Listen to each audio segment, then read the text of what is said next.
¿Qué tal, Darío? ¿Cómo le va? ¿Qué tal? ¿Cómo estás? Estábamos hablando de los docentes, me permito entonces arrancar con ese tema. ¿Cómo lo vive usted como intendente de Almirante Brown, la difícil situación de los padres de los chicos de la provincia de Buenos Aires que no pueden mandar a sus hijos al colegio? No voy a dejar pasar algo. Sí, dime. Vos dijiste yo como bonaerense, provincia de Buenos Aires, porque dijo, no, venís a buscar el mango acá, perdón. La provincia de Buenos Aires aporta casi el 40% del PBI nacional. Muy bien. Y recibe solo 21 puntos de coparticipación. Para vos, Chini. De ahí gran parte de sus problemas de financiamiento. Estás en minoría. Realmente, la verdad, la provincia de Buenos Aires convive con un problema de financiamiento desde el principio de la democracia. Primero teníamos una economía muy desordenada, recordemos que eran tiempos en los que no existían los presupuestos, por ejemplo. Los presupuestos se hacían a ejercicio vencido. Claro, o sea, el presupuesto exacto. se aprobaba 3 meses después que había terminado el año. Eso era imposible ordenar la economía desde la función pública porque las variables eran de los más disparatadas, inflación, etcétera. En ese contexto, la provincia de Buenos Aires cede 8 puntos de coparticipación y a partir de ahí empezó a convivir en una situación de vulnerabilidad económica que hasta el día de hoy no lo ha superado del todo, es más, no lo ha superado.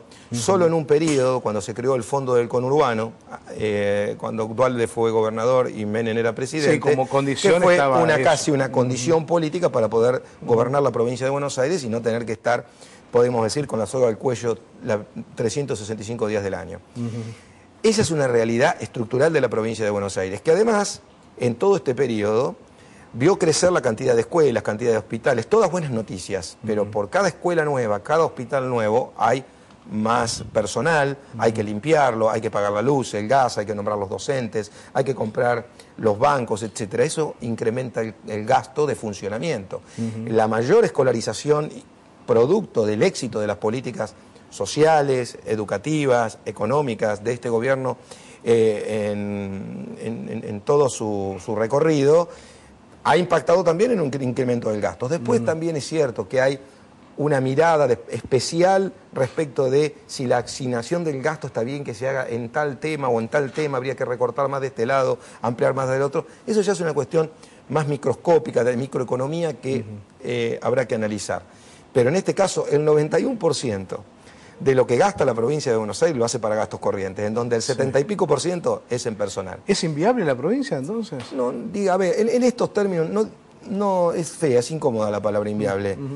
Es de una viabilidad complicada si no tiene fuentes de financiamiento, porque además la provincia de Buenos Aires, como cualquier otra provincia, no maneja las variables macroeconómicas, no emite moneda, no maneja balanza de pago o balanza comercial, por lo tanto tiene muy restringida su capacidad para influir sobre la actividad económica de los distintos sectores de la vida bonaerense. Sí. Eso se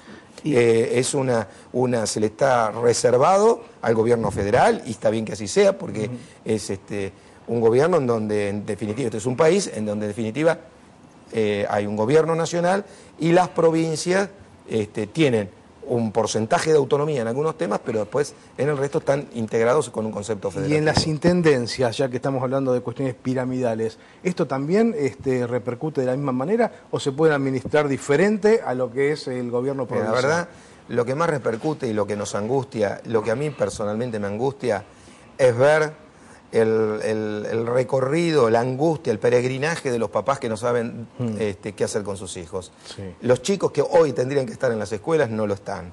Y ahí no importa quién tenga la razón, sería catastrófico que esto esté cruzado por una mezquindad política, pero que no es así, en donde todos tenemos que hacer el esfuerzo de ceder un poquito para solucionar ese tema que es fundamental, que los chicos estén donde tienen que estar, en la escuela, aprendiendo, y los padres trabajando. En su opinión, ¿los gremialistas están excediéndose en la protesta? A ver, yo no quiero calificar sobre la modalidad de protesta o de reclamo que tengan la dirigencia sindical, cada uno sabe. Pero cuidado, que si uno cuando está frente al gobierno, tiene que tener un sentido de responsabilidad como hombre de Estado. Dice, yo hasta acá tengo. Si prometo más de lo que tengo, en realidad estoy poniendo en riesgo el propio funcionamiento y la propia sustentabilidad institucional de mi gobierno. Claro. Entonces, hasta acá tengo. Y si ese hasta acá es del 22%, equivalente a la oferta que hizo el gobierno nacional, es razonable, podríamos decir, es una base interesante sobre la cual empezar a discutir. Probablemente, Fernando, haya que pensar que esta conquista de las paritarias libres, de la discusión de paritarias libres, que todos aplaudimos y que reconocemos, y más por mi origen político y por mi pertenencia, también hay que pensar si no deberíamos ir a un sistema de paritarias bianual y no anual, que nos pone a todos los sectores en zozobra, al inversor, al industrial, al empresario, al comerciante, a los propios dirigentes sindicales, y que despierta la puja interna sindical año a año. Y esa paritaria bianual, sacarla de los años electorales, o sea, salarios, que se discuta los años en donde no hay elecciones, porque después también está cruzado un poco por las cuestiones electorales. ¿Y esto usted lo aplicaría, por ejemplo, al personal de la Municipalidad de Almirante Brown? Sí, ¿por qué no? Porque, a ver, yo digo, nosotros venimos en un esquema casi de paritaria permanente. Ajá. Porque después, bueno, los municipales no tienen paritaria todavía. No, pero después, de acuerdo a las características, se reúnen, se juntan. Es cierto, pero funciona un sistema de paritaria, porque todos los años un municipio lo hacen a fin de año, otros lo hacen en marzo, otros lo hacen en abril. Es cierto que no está ordenado, que podría ordenarse, ser un solo periodo, pero me da la sensación que hay muchas cosas para ajustar, porque también al momento de que la economía funcione con determinada sustentabilidad, cuando las proyecciones que se hacen desde los distintos actores, esto es, el nivel salarial, el nivel de precios, las distintas variables macroeconómicas, cuando más sustentable y cuando más proyectadas en el tiempo estén, más estabilidad va a generar y más garantía a todos los actores de poder tener lo que le corresponde, al trabajador su salario, al empresario su rentabilidad, etcétera. Si estamos todo el tiempo discutiendo, finalmente se trabaja menos, se gana peor, quizá impacte negativamente en la suba de precios, porque estar discutiendo todo el tiempo, todos los meses y todos los años sobre cuánto va a ser el aumento salarial también genera, de alguna manera, en las expectativas de la economía, un impacto en los precios, un impacto negativo en los precios. Yo creo que ahí habría que hacer un ejercicio, y habría que sentarse y analizar para encontrar un mecanismo que sea beneficioso para los más débiles, en este caso el Estado parado del lado de los trabajadores, pero pensando que el conjunto de la economía, si cada uno actúa con responsabilidad, debe funcionar con otra lógica, con una lógica más estable. En un ratito nada más vamos a tener a un representante de los trabajadores municipales y le vamos a preguntar a ver cuánto cree que debe ser el aumento para los municipales. Pero eso, bueno, lo dejamos para otro bloque. Usted supone que una alternativa sería 2 discusiones anuales, ¿no?, de paritaria. Una discusión bianual. Claro. Una bianual. O sea, una cada 2 años. Año por medio, fuera del ciclo parece que tiene una inflación que no se coma. No, porque vos lo podés plantear, no, porque eso se prevé, porque vos lo podés plantear. Yo había entendido mal. Vos en una de esas le haces un 40, 45 o 48, si un gremio le va muy bien, porque el sector le va bien, puede hacer 60%, 30, digamos que equivaldría al 30% anual, porque después cada sector y cada actor tiene una particularidad. Lo que pasa es que entramos, y aparte esto haciéndolo con honestidad intelectual, tirando una idea para sentarnos a conversar.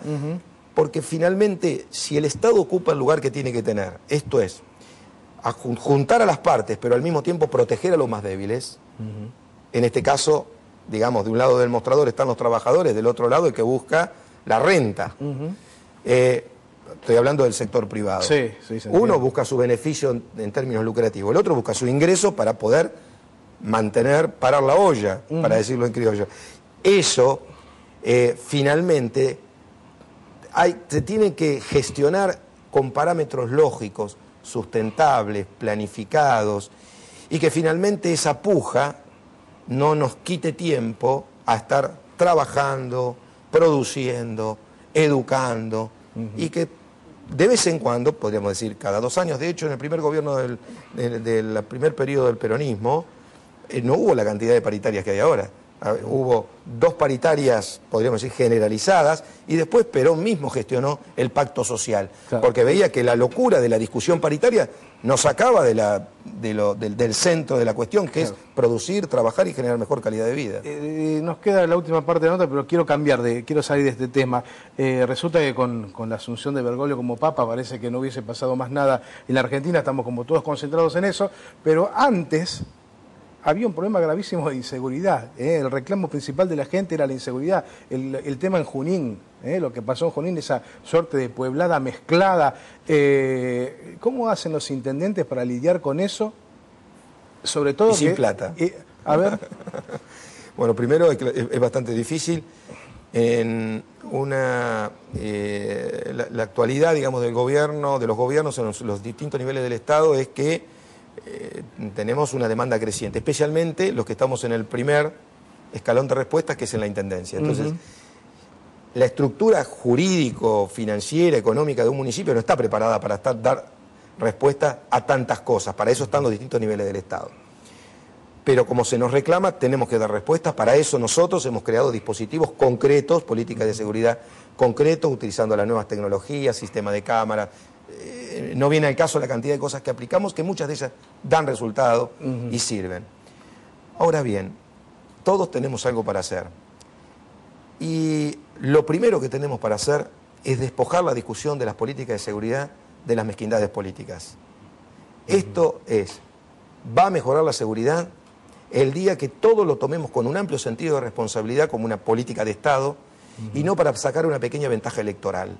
No para aquel que cree que haciéndole un lío a determinado intendente, un gobernador o un presidente, con el tema de seguridad se equivoca, porque en definitiva se perjudican todos, se perjudica el conjunto de la clase dirigente, porque la gente lo que advierte es una pelea casi banal, superficial, en donde no se está atacando el foco principal, que es el delito.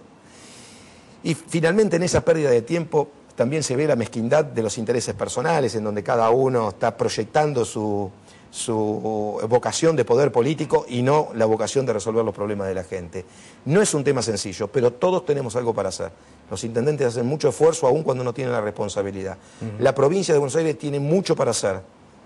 Decimos muchas veces, la propia fuerza, la policía, a veces perforada por la corrupción, tiene mucho para hacer, mirarse hacia adentro, controlarse. La justicia, fundamental. Si todo funciona bien, imaginemos un caso que se llegó a tiempo, tenemos las pruebas con las cámaras, todos los dispositivos de que disponemos funcionaron. Sí. Pero después entra por una puerta y sale por la otra. ¿De qué sirvió todo el esfuerzo de cámaras, de recursos aplicados, si está en libertad en 4 días un delincuente peligroso? Mirá, nosotros creamos el Observatorio de Seguridad de Gestión Judicial porque nos llamaba la atención que habiendo mejorado un montón de dispositivos seguíamos teniendo una alta potencialidad en hechos delictivos. Y con lo que nos encontramos fue que el último trimestre del año pasado, sobre 745 detenciones de todos los dispositivos que pusimos en marcha, combinados entre sí, policía de la provincia de Buenos Aires, patrulleros locales, motos de altas cilindradas, helicópteros. ¿Cuántos quedaron presos? 594 quedaron en libertad en menos de 4 días. ¿Qué crees que estaban haciendo al otro día que quedaron en libertad? Volviendo a delinquir. Ese es el gran déficit que tiene, creo yo, la política de seguridad. Esto sí quedó muy clara su posición. Muchísimas gracias por habernos acompañado esta noche hoy. Gracias por todo. Seguimos con Edgardo Chini.